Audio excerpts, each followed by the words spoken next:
Welcome to Wrestling with Heart, a podcast looking at pro wrestlers giving back to their community. Join me, Stanley Carr, as I interview wrestling's hottest names who use their platforms as entertainers to raise awareness and do community service. Hello there, and welcome to another edition of Wrestling with Heart. This is the show where we talk with professional wrestlers and professional wrestling personalities about their lives in and outside of the ring. And with me today, I have a very special guest. He is one half of one of the most decorated and legendary tag teams in the history of professional wrestling. He has been a champion everywhere he's been, along with his partner, Bubba Ray. Talking about WWE, ECW, TNA, Japan. He's been everywhere around the world and back. I'm pleased to welcome the one and only D-Von Dudley. Welcome, D-Von, to Wrestling with Heart. Thank you. How you doing? I'm doing fine, thank you. Let's talk about, your upbringing. You're from New York. Did some research about your career and your upbringing. Tell me about, life growing up. Well, I was born in Brooklyn, New York, Brooklyn Hospital, a very long time ago. And I basically grew up watching wrestling in the 70s. Turned on the TV one day at a family function and saw I think it was the Mad Superstar, Billy, who also played Axe from Demolition. Saw him, and then I saw Big John Studd and Bob Backlund. I knew nothing about pro wrestling. I just knew that Big John Studd said what he was going to do to Bob Backlund, and it scared me. And so I remember my grandmother coming in and saying, "Come on, we're leaving. We're going home." And I said, "Well, Grandma," I said, "you got to see this guy. This big man is going to beat up this little man," and blah, blah, blah. She turned around and looked at the TV. She goes, "Oh boy, that's wrestling. That's that fake stuff. Turn that thing off. Come on, we're leaving." And I was so intrigued that I remember not having knowledge of time and networks at that time, because again, I was too busy in my own little world with whatever was the cartoons I was into. I didn't really realize the time and the day that wrestling came on. And so I basically went around the time I thought it was coming on. I kept turning on the different channels looking for it, never saw it, until one day I got lucky and happened to see it. And then, of course, got knowledge of time and network and what channel it came on. And when I grew up, it was Channel 9, WOR something, I forgot. Mm-hmm. And it came midnight, right before the racetrack. OTB, and I just remember watching it from there. The same person, my grandmother, who told me, "Boy, turn that thing off, it's fake, don't worry about it, it's not real," she was hollering and jumping up and down more than I was watching it at that point in time. So she became a really, really big wrestling fan. She was a big fan of Rocky Johnson and Tony Atlas. She despised Piper. As everybody did back in the day, who weren't smart to the business, which that just goes to show you that Piper was doing his job. At the time, this is when Uncle Elmer and Hillbilly Jim was on top, things like that. And of course, Hogan came in the picture after Rocky III. So I grew up watching wrestling at a very, very young age. Again, 1977, and I fell in love with it. The night Hogan lost the belt the night that Andre beat him and the switch happened with the fake referee with Earl Hebner. Yep. At that point, I was so angry about what happened. I always said, I'm going to go after the $1 Million Man, Ted DiBiase, and Andre the Giant for what they did to my hero, Hulk Hogan. And I said, I'm going to get into pro wrestling. And sure enough, I did that. Now, again, later on, I got a little smart to the business and realized what pro wrestling was. And so I wasn't that crazy enough to even try to go to Andre, or Mr. DiBiase, which is what I call him. Everybody else calls him Ted DiBiase. Every time I see him, I go, Mr. DiBiase, out of respect. And, I always told DiBiase how I felt about him growing up, and he laughs all the time. I'm sure Andre would probably feel the same way if I told him But that's what got me into pro wrestling. And originally, I was supposed to play football. Really? I had a 4-year scholarship to Florida A&M, and I passed it up because I didn't want to play anymore, and I got tired and weary of it. And it was a lot of politics. Mm. Been with the high school that I was in, it was kind of like considered like a Division I high school, and so much drama had incurred because my mother got remarried, and we moved to a place called New Rochelle, New York, which is kind of like upstate New York in a way. It's about an hour away from New York City, about 20 minutes from the Bronx. So it was like right on the cusp of everything. Sure. And I just remember going there and just not enjoying it at all and wanted to quit. And that's what again, fell in love with wrestling even more. And that's what I was going to do. Well, it's interesting. Like a lot of, really great wrestlers, they got their start playing football. Talking about The Rock, Ron Simmons, Bradshaw. They kind of go hand in hand. Like a lot of the football players kind of go into wrestling. So you got your training. Now this was like early '90s. Walk me through the training process. 91 is when I started. 1991, December 13th, 1991. With a gentleman called Johnny Rodz. Johnny Rodz, who has trained so many wrestlers. Myself, Big Dick Dudley, Taz, Tommy Dreamer, SD Special Delivery Jones from the WWF days. He also had a hand in helping Piper get ahead. Piper mentioned Johnny in his book and put over Johnny huge. Damian Demento, who was on the first Monday Night Raw and was with WWE for a little bit. And I think, am I missing anyone? Oh, Hugh Morris. Mm-hmm. All those guys. It was truly a great time back then. It really was. The business was somewhat hot. It wasn't on a down, because sometimes the wrestling business can be on an up or can be on a down. And at this point, I think it was like right in the middle of bursting out again. We were still into the Andre and Hogan era. Mm-hmm. So many of those stars were still going and active and alive. Some were even doing independent shows, which made the independent scene, of course, jump up, having major talent from WWF on their independent shows. I met so many great people. Hercules Hernandez, the late great Hercules Hernandez, SD Special Delivery Jones, of course, Jim the Anvil Neidhart. I mean, the list goes on of so many names that I had met. And of course, I was starstruck. I was in awe. And fumbling my words every time I talked to either one of them, especially Jimmy Snuka. I met him and that was like a god. It was like, holy cow, it's Jimmy Superfly Snuka. He was just as calm as can be, smoking his cigarette, having his little drink and everything. I tell Tamina all the time about that. And she says, yep, that was my dad. That was my dad. Because I know you're not lying, because he did that on a regular basis. I said, yeah.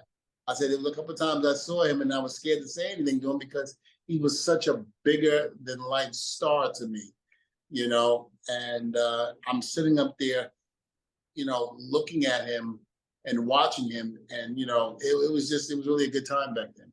Definitely. ECW, that was just such an iconic promotion when wrestling was really starting to take off again, with the 90s, and eventually it spawned the Attitude Era, influenced, WWE and WCW. You started as part of the Dudleys, but it was like a big group of Dudleys. How did all that kind of come about? Well, I wasn't there when the start of the Dudleys came, and neither was Bubba or Spike. I believe the first set of Dudleys was Snot Dudley, Dudley Dudley, and Big Dick Dudley. And then I believe Chubby Dudley was added, Sign Guy Dudley was added, and then, of course, Bubba was added.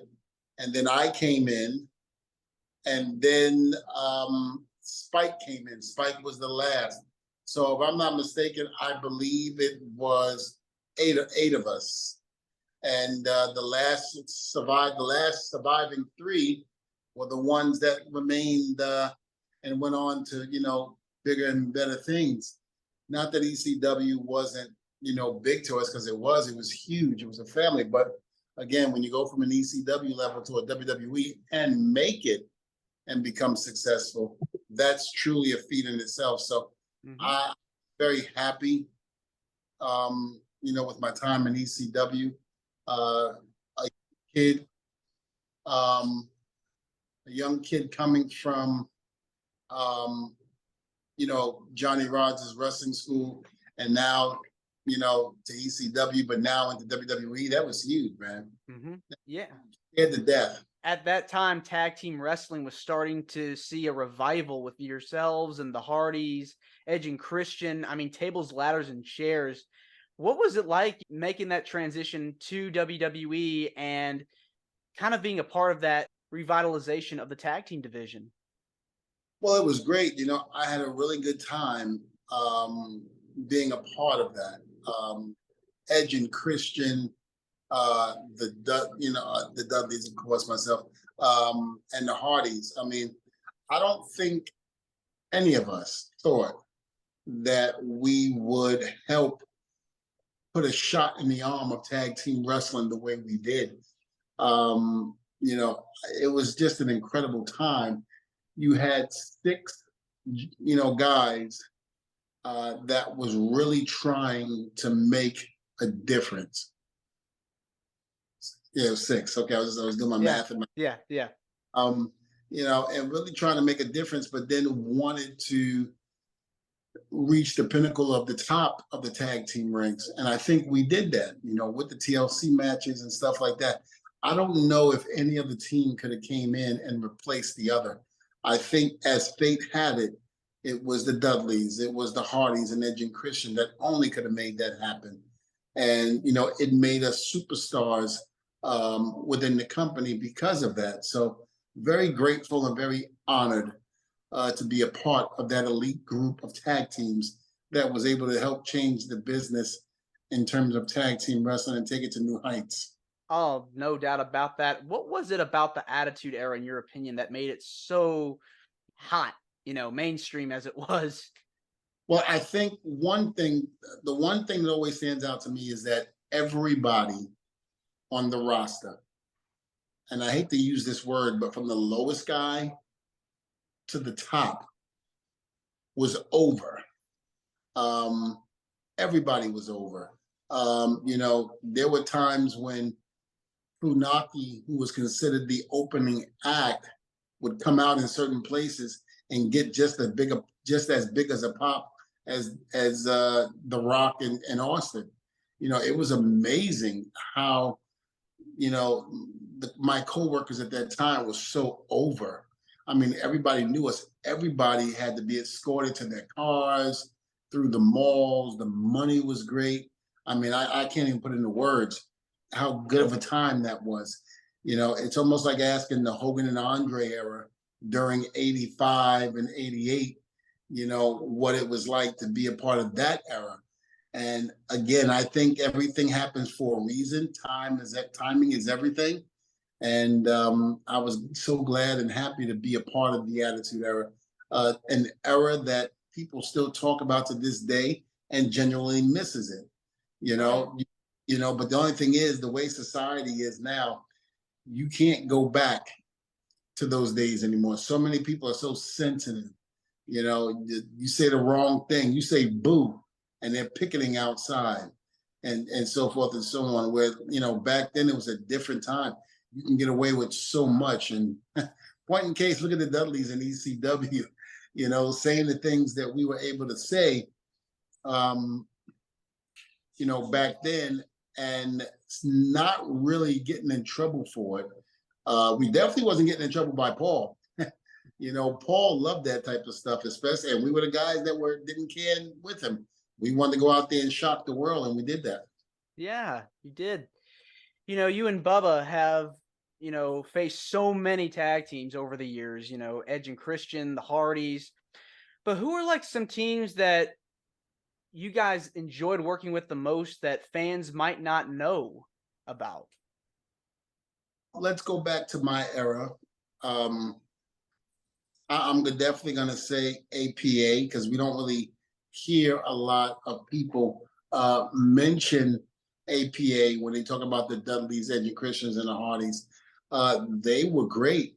They taught us all so much, and a lot of it was respect too. Because if you didn't have respect, APA would kill you. They would beat the hell out of you, which was good because I think the wrestling business at that time needed that. Because the old school way of doing things, the values and how things were in this business was gone because my generation that came in, thinking that, our shit didn't stink and that we were untouchable. APA made sure that we knew that, yes, we could be touched and we could get knocked out at any time, which was great. APA was one. I enjoyed La Resistance, even though they were a young team. They messed up, not so much, but when they did mess up, it was like, oof, but I enjoyed working with them. I thought, just like the Dudleys, they just had to learn, they had to get the experience. That was another one. Too Cool. Too Cool was great, had a great time with them. Grandmaster Sexy and Scotty Too Hottie, one of my favorites, especially even when the Dudleys lost, as we were about to walk out of the ring, they grab us and we start dancing with Rikishi. That was great. And this generation, I'm definitely going to say the Usos. When we came back for our second run, we, was with the New Day and the Usos. To work with the Usos back when they had the face paint on and they had the pleather shorts and all of that, that was good. But now, today Usos blow yesterday's Usos away. Oh, yeah. Would have loved to work with them at this point stage of the game. I wish Bubba and I were still going strong like that. I think the Dudleys and the Usos could have great matches and stories being told and the whole nine. Those boys are young and eager and know the business. I mean, their family, and the way they are, has taught them coming up into the business, definitely made an influence and helped them so much. And I just wish that we were able to do that. Yeah, I know. When you guys came back for that second run, a lot of fans, myself included, wanted to see one more title reign from the Dudleys. Was that something that you and Bubba were talking about? Were there plans to have you guys win the titles one more time in WWE? There were times, as a matter of fact, the Madison Square Garden show that we did with the New Day, that was seen on MSG. It was a house show, but yet it kind of felt like TV. We were supposed to go over on a New Day that night, and it got changed. I know Bubba felt that he wanted to do it different. He wanted to have, I think, New Day get more heat. He felt that it wasn't the right time. And I know he spoke to Vince about it, and that night it got changed. So we were supposed to win the titles that night, but I'll be honest with you, how many more times? We already won it 23 times. I mean, to add 24, 25, 26? I mean, how many more times can you win a title? Our thing is, or at least my thing was, I wanted to be able to help out the younger talent, get in the ring with them and help them the way so many people have helped us that were veterans over the years. I mean, it was truly a great time. Oh, definitely. And look at you guys. You guys went into the Hall of Fame in 2018. That had to have been an amazing feeling. Absolutely. It really was good. It really was. To be inducted into the Hall of Fame, something that you basically, fight your whole career to be involved with, Yeah. It's just so iconic, decades worth of matches and moments that you guys, have had over the years. Let's kind of switch gears and talk about stuff you've done outside of the business, charity work. benefits, fundraisers. What stuff have you done in your community, Devon, that you like to share? Well, I've done things for what we call Hope for a Single Mom. It basically women who had breast cancer diagnosed with it.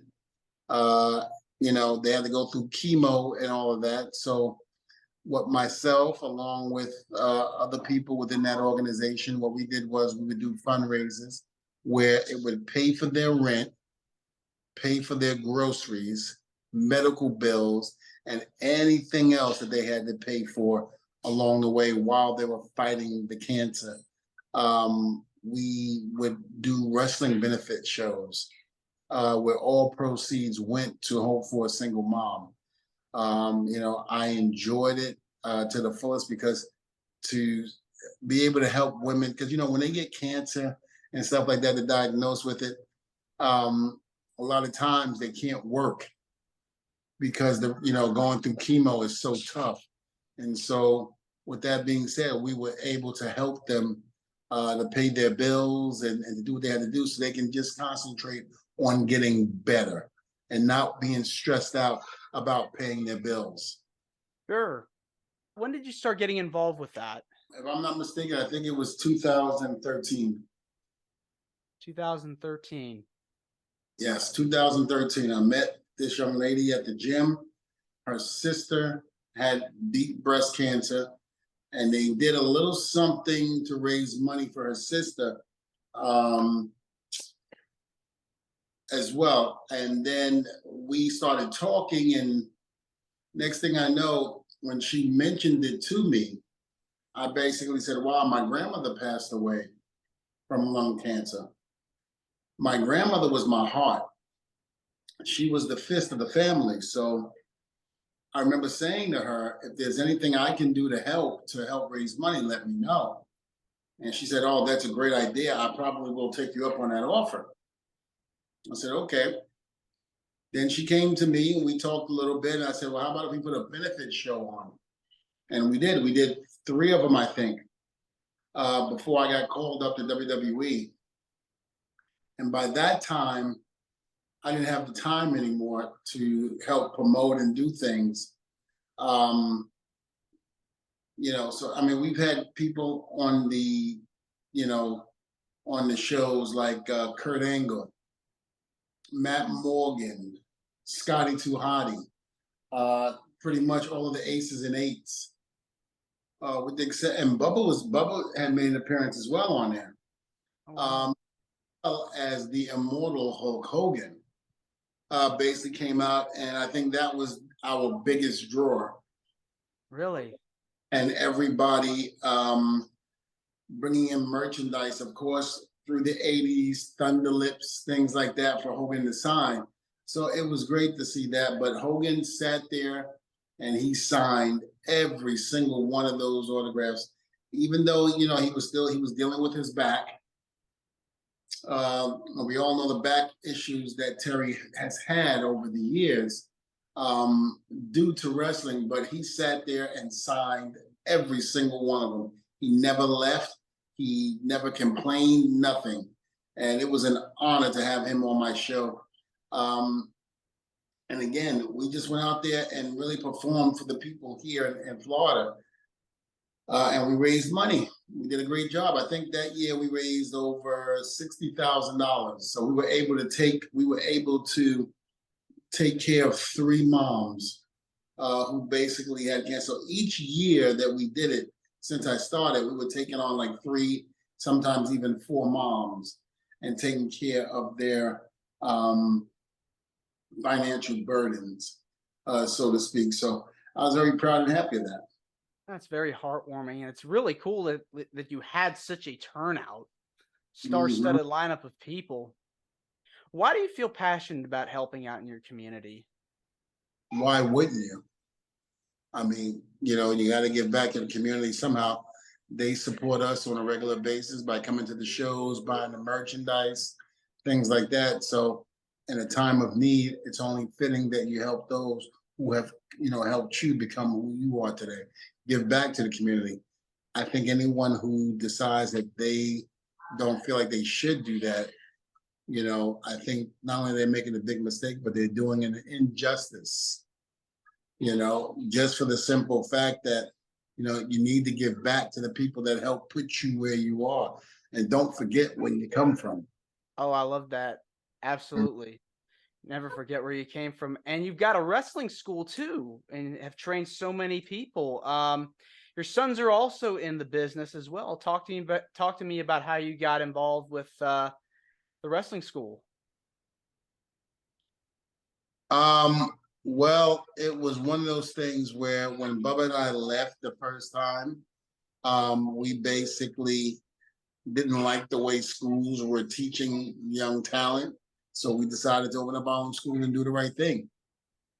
Ah, It was open in 2007. Me and Bubba opened up the school, and we basically started teaching people the proper way, especially respect. Respect is huge in the wrestling business, so we have to make sure of that. Basically, we opened up. Now, Bubba left Florida, went to Connecticut, so I was left with the school down here. So I own this one down here, but we moved the school from Kissimmee, Florida, to Winter Park, Florida, which is basically literally 3 minutes away from the Performance Center. So when I was working with the WWE and NXT, I would go to NXT, and then as soon as I was done, go right down the block to the wrestling school and teach. So we're open Tuesday, Wednesdays, and Thursdays oh from wow. 5 p.m. to 10 p.m. That's amazing. And your sons, are also in the business as well, your oldest ones. Tell me about how they got involved. Just watching me over the years and wanting to do it, just like any second generation wrestler wants to be. If their fathers brought them around long enough, they get the bug, and that's exactly what happened. Yeah, that's so cool. So I believe they're in AEW now. Is that right? I know that they've done dark matches and things like that, so they frequent the AEW a lot. They're down there at their training facility in Georgia, so it's a good thing for them. That's amazing. Maybe one day we'll see them head to WWE. I mean, I'd love to see the Devon Sons versus the Usos. That could be a dream match. Well, I know that's one of their dream matches, but like I told the twins, I told them, I said, I'd rather you stay elsewhere, just because there's so much going on with WWE right now that sometimes people don't know whether they're coming or going. I mean, certain storylines are good there. They're getting right back on track again. But again, there's still, I feel, things within the organization that still needs to be worked out.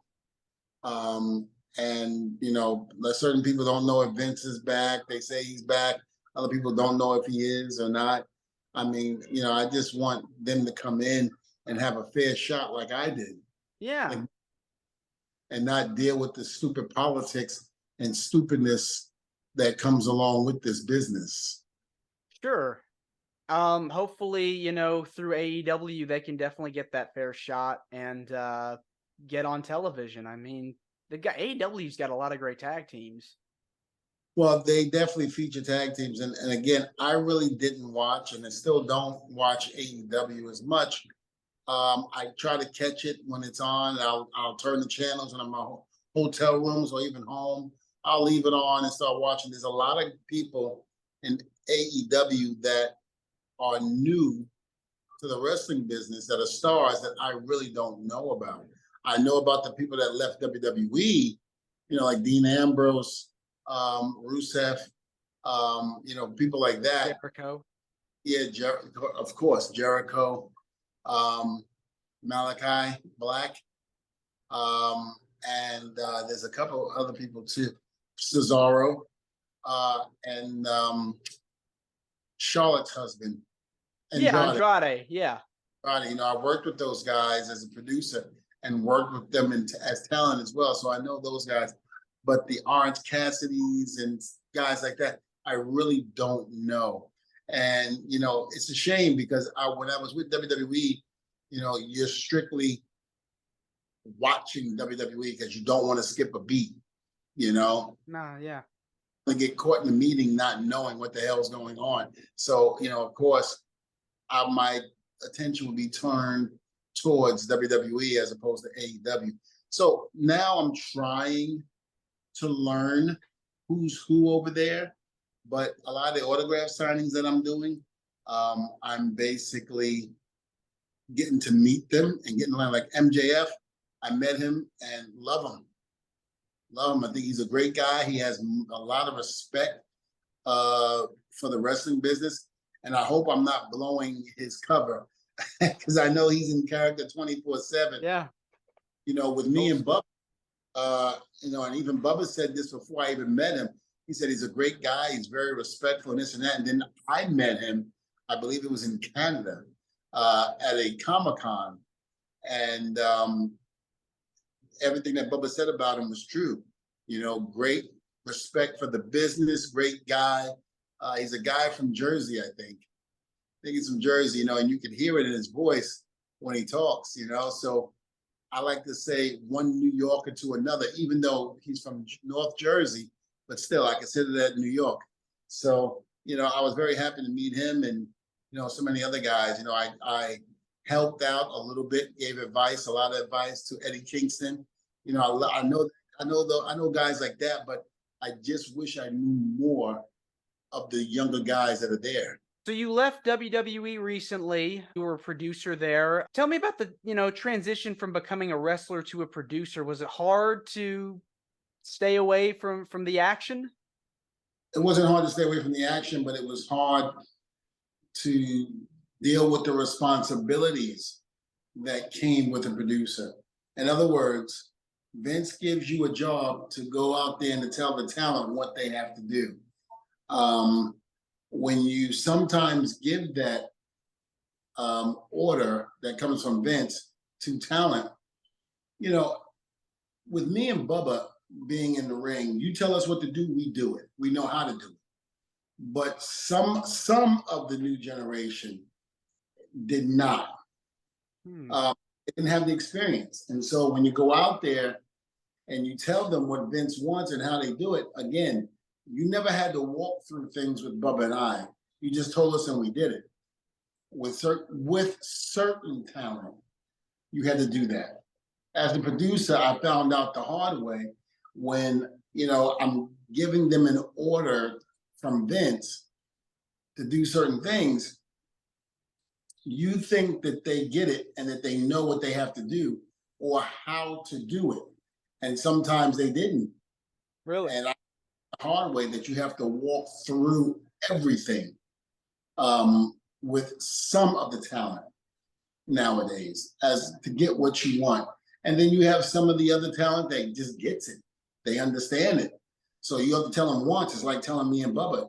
You tell them, hey, go out there, jump off the second platform of the arena into the ring, to the outside, ring the bell, and then walk to the back nonchalant. Me and Bubba would do that, but some talent you cannot. And you would think that it would be easy for them to know this, but it's not. Yeah. How to do it, which is not their fault. And it's not even the company's fault. A lot of people like to blame the company, but when you have people that are young and that are breaking into the business, if they don't have somebody to show them, how would they learn? I always felt that the WWE could have used Bubba and I to help get over the younger talent even more than what we did for the Usos and the New Day. I think that we could have did that all around. And, again, just you can still get the younger talent over without burying the veterans, or I should say the guys from yesterday. You can still get them over. Everybody can win, but you can't just bury the veterans and think that that's going to be okay or that we're going to go for that. Right. Do that. And a lot of times I felt, and Bubba felt, that that's what they were doing. It's weird because you would think like in Japan, the older talent is so respected. They are treated like royalty. And I do feel like here, it's not done. A lot of times, unless you're the chosen one that they want to do it with, they'll do it with. But other people, nah. I felt that Bubba and I always had to fight and scratch and crawl to get the things that we got. Bubba was known as a loudmouth or what have you, but the truth is, he was just fighting for something that actually belonged to us. Whether it be the TV time, whether it be the match or how the match went. I mean, we gave ourselves and our bodies so much to get other people over. So when it's us, why is it a bad thing for the flavor to be returned? I never got that, never understood that. I've said that on numerous occasions, on podcasts, interviews, that I always felt that, you know, Bubba and I never really got our just due. We got it from the fans, but never the company. You know, never the company. I don't think WWE was, I don't know, it's weird to say, because then if you ask them, they will say they gave us everything. You know, and they did give us a lot. I'm not going to admit that, I'm not going to lie and say they didn't, but there were certain things that I felt that we could have gotten more respect on, and we didn't. You know, like for instance, I get like certain merchandise that other people had that we didn't have, but yet we were over. You know, when Bubba and I returned to WWE, it was one of the biggest pops of all time. Yep. You know, and people still talk about that every time, you know, we do autograph signings or what have you. But to me, it just felt like WWE never gave us that proper respect. We always had to fight for it. And at this point in time, you would never ask Ric Flair to fight. You would never ask Shawn Michaels to fight. And you would never ask The Undertaker to fight. And I'm not saying that we're in the same category as those guys, but damn, we made money for the company as well. We did well. We did good as well. But yet, overlooked. And again, they can use the excuse all they want about Bubba being a loudmouth or Bubba not playing ball right and going home. No, Bubba did the right thing for the team. Bubba actually was concerned about where we were going in direction.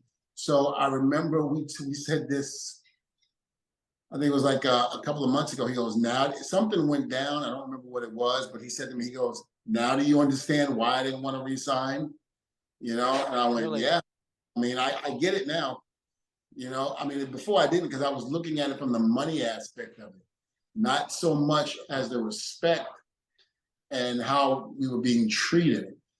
You know, again, I knew we were coming back to help the younger talent, but not to get buried. You know, you put Mojo and Zack Ryder together at one point, and then in a dark match, you had them beat us. And you know, we were fresh coming back and this and that. Right. And I remember Bubba saying, "I think this is a test. It's a test to see not you, D-Von, but me, how I would react to this." Right. And because they went over on us in I think 6 seconds. We're the most decorated tag team in the history of this business. We've never complained about laying down for anyone. But just like Steve didn't want to work with Brock Lesnar and Vince fired him over it, you know, there was a reason why Steve didn't want to work with Brock. It wasn't because he didn't think Brock was good enough, but why give the people something on free TV when they would pay for it on pay-per-view? Right. Steve was right. It wasn't like he was doing good business. He was doing great business, but they didn't seem to think that at that time. And you know, we all know the story. Steve was sent home and this and that until him and Vince basically talked about it. And JR brought them together. And, you know, the rest is history. But I just felt that they never ever really gave me and Bubba our just due.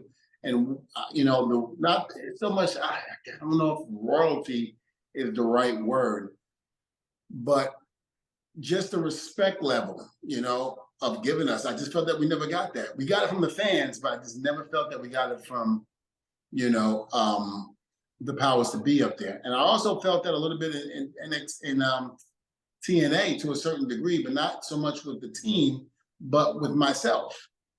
I always felt that there was something always, I don't know, it was just something wasn't right. That's the way I felt. That's my opinion and my opinion only. I'm sure if you talk to anybody up in WWE or even TNA at the time, they will have their own story or version of it, and that's fine. But I know some of the things that I've heard about in both companies and why what was done to us or me was done, and it wasn't right.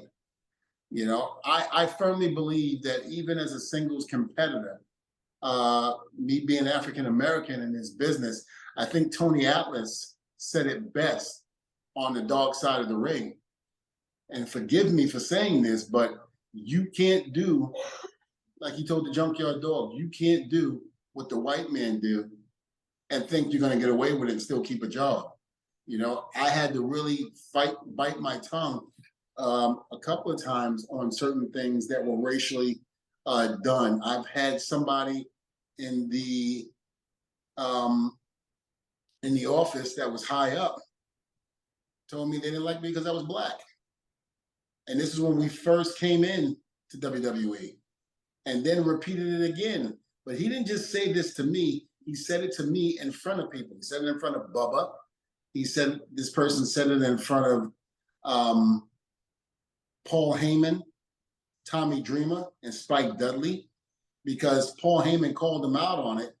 And he basically said, "You're damn right I don't like D-Von because he's black, and this and that, and blah, blah, blah." And I was just like, motherfucker. So I got up, looked at him, and basically just walked out of catering. I remember Shane McMahon coming to me and saying something. He was like, "D-Von, what happened?" Because I know Bubba said something to him. And I said, "Nothing, Shane." I said, "It's all right." He goes, "No, what's the matter?" I said, "Shane, it's okay. Don't worry about it." Because I've never been one to play the race card. Never wanted to. And he goes, "If something went down, D-Von, I need to tell my dad." I said, "No, you don't." I said, "I don't want your father to know." I said, "I'll handle this on my own." I said, "Don't worry." And I did. I called this person out a couple of times and said, they were like, "Hey, D-Von, how you doing?" I said, "Why are you saying hi to me? You don't like me."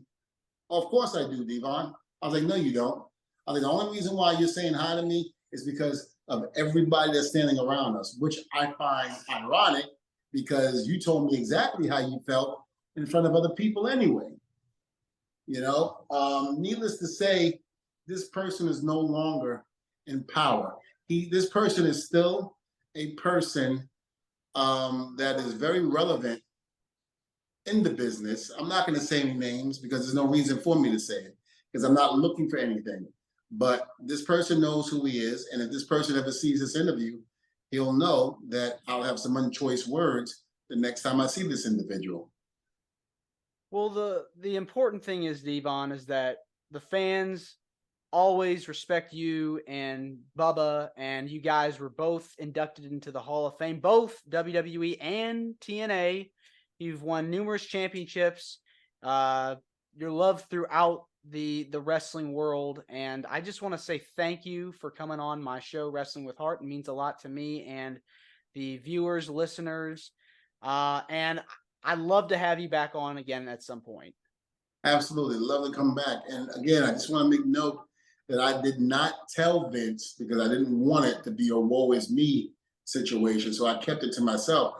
I'm not saying Vince McMahon didn't know about it, or maybe Shane did tell him, but probably told him D-Von is not going to say anything. He doesn't want to say anything, but I just want to make that perfectly clear that Vince did not know, to my knowledge, because I didn't want anybody to tell him. So I don't want anybody putting it out there, "Oh, Vince let the racism out." No, he didn't know, and I didn't want him to know. I got you totally. Where can people find you on social media? Do you have any events you want to plug or promote? Absolutely. You can find me at Testify D-Von on Instagram, Testify D-Von on Twitter. All my appearances you can see online on Instagram and Twitter, because I put every appearance I do, I put it up there. Check it out and sign autographs, take pictures, and kiss babies. Running for president, running for mayor. All right. Thank you again, D-Von. Thank you, my friend. Hope to be on your show soon. Yeah, for sure. Take care. Take care, man. This is Wrestling with Heart. I hope you found this podcast to be informative and entertaining. If you did, please hit the subscribe button and look out for the next edition.